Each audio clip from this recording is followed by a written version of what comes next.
ইয়া মুমিতু 111 বার পরে যদি ঘুমান এবং রাতে 5টি স্বপ্ন দেখলে বুঝবেন কেউ আপনাকে জাদু করেছে, কেউ আপনাকে জাদু করে ক্ষতি করার চেষ্টা করছে। বর্তমানে আমাদের সমাজে জাদুটোনা সব ঘরে ঘরে ছড়িয়ে পড়েছে। ব্ল্যাক ম্যাজিক, কুফরি কালাম। নবীজি সাল্লাল্লাহু আলাইহি সাল্লামকেও জাদু করা হয়েছিল। নবীজি সাল্লাল্লাহু আলাইহি সাল্লামের চুল মোবারক নিয়ে 11টা গিরা দিয়ে লাবিদ ইবনে আসাম জাদু করেছে। নবীজি সাল্লাল্লাহু আলাইহি সাল্লাম অসুস্থ হয়ে পড়েছিলেন। শেষ পর্যন্ত ফাইনালি আল্লাহ পাক রব্বুল আলামিন ফেরেশতাদের মাধ্যমে নবী সাল্লাল্লাহু আলাইহি সাল্লামকে জানিয়ে দিয়েছেন এবং আল্লাহ পাক রব্বুল আলামিন দুইটা সূরা নাযিল করে দিয়েছেন, সূরা ফালাক ও সূরা নাস।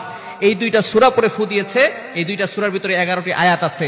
11টি আয়াত পড়ে ফু দিয়েছে, চুল মোবারক নিয়ে 11টা গিরা দিয়েছিল, 11টা গিরা খুলে গিয়েছে, সাথে সাথে নবী সাল্লাল্লাহু আলাইহি সাল্লাম সুস্থ হয়েছেন। সুতরাং অনেক সময় আমাদের সমাজের ভিতরে অশান্তি লেগেই থাকে, ঝগড়া ফাসাদ লেগেই থাকে। এগুলো হচ্ছে জাদুটোনার লক্ষণ। অনেক সময় দেখবেন সন্তান কথা শোনে না, অনেক সময় দেখবেন স্বামী স্ত্রীর ভিতরে শুধু ঝগড়া লেগেই থাকে, একজন আরেকজনকে দেখতে পারে না, সবসময় অসুস্থতা লেগেই থাকে, একের পর এক ঘরের ভিতরে অসুস্থ হয়ে যায়।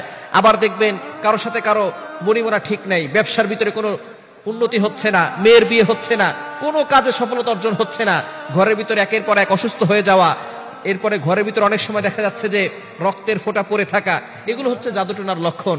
যদি এরকম হয় এবং আপনার ভিতরে সন্দেহ হয় জাদু আমাকে করেছে কি করে নাই, তাহলে রাতের বেলা ঘুমানোর আগে অবশ্যই ওযু করে ঘুমাবেন। আর হচ্ছে সূরা ফাতিহা, সূরা ইখলাস, ফালাক, নাস আর আয়াতুল কুরসি এটা পড়ে বুকে ফু দিবেন, তারপরে ঘুমাবেন ইনশাআল্লাহ। আল্লাহ তাআলার একটি নাম ইয়া মুমিতু 111 বার পড়বেন ঘুমানোর আগে। 111 বার পড়ে আর শরীর বন্ধ করবেন। সূরা ফাতিহা, ইখলাস, ফালাক, নাস, আয়াতুল কুরসি এগুলো পড়ে বুকে ফু দিবেন, হাতে ফু দিয়ে পুরো শরীরে মাসাজ করবেন। এরপরে ইয়া মুমিতু 111 বার পড়বেন।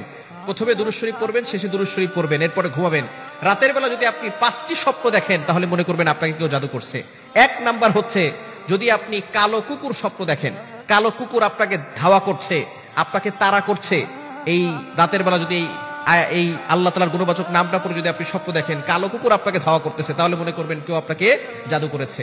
2য় নাম্বার যদি দেখেন কালো কাক আপনার সামনে উড়ে যাচ্ছে, অথবা আপনার বাসার ছাদে আছে, অথবা আপনি কোনো গাছের নিচে বসে আছেন, উপরে কালো কাক আছে, কালো কাক দেখলে বুঝবেন কেউ আপনাকে জাদু করছে।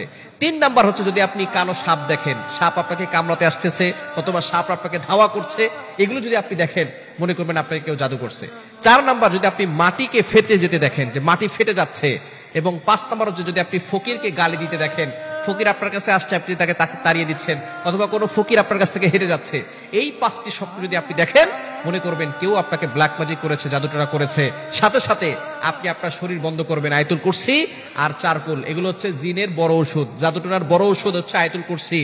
পবিত্র কোরআনুল কারীমের সূরা বাকারা 255 নম্বর আয়াত, 3 নম্বর পারার 1 নম্বর পৃষ্ঠার 8, 9, 10, 11, 12, 13 নম্বর লাইনগুলোতে রয়েছে সূরা বাকারা 255 নম্বর আয়াত। এই আয়াতুল কুরসি হচ্ছে জাদুটোনা, ব্ল্যাক ম্যাজিক, কুফরি কালাম সবকিছুর বড় ঔষধ হচ্ছে আয়াতুল কুরসি। আপনি 5 ওয়াক্ত নামাজ পড়া শুরু করবেন, যদি দেখেন এরকম স্বপ্ন 5 ওয়াক্ত নামাজ পড়া শুরু করবেন। নামাজ না পড়ে কোনো তদবিরে, কোনো তাবিজে, কোনো আমলে কাজ হবে না। আগেই নামাজ পড়তে হবে। 5 ওয়াক্ত নামাজ মাস্ট বি পড়বেন। দুনিয়া উল্টে গেলেও নামাজ ছাড়বেন না। যদি সুস্থ থাকতে চান, ভালো থাকতে চান এবং জাদু থেকে বাঁচতে চান, 5 ওয়াক্ত নামাজের পরে আয়াতুল কুরসি আর চারকুল পরে শরীর বন্ধ করে রাখবেন, বুকে ফু দিবেন, হাতে ফু দিয়ে পুরো শরীরে মাসাজ করবেন। ইনশাআল্লাহ দুনিয়ার কোনো শক্তি আপনাকে ক্ষতি করতে পারবে না। এবং রাতের বেলা ঘুমানোর সময় অবশ্যই ওযু করে ঘুমাবেন আর এভাবে আমল করে ঘুমাবেন। ইনশাআল্লাহ আল্লাহ তাআলা আপনাকে হেফাজত করবেন।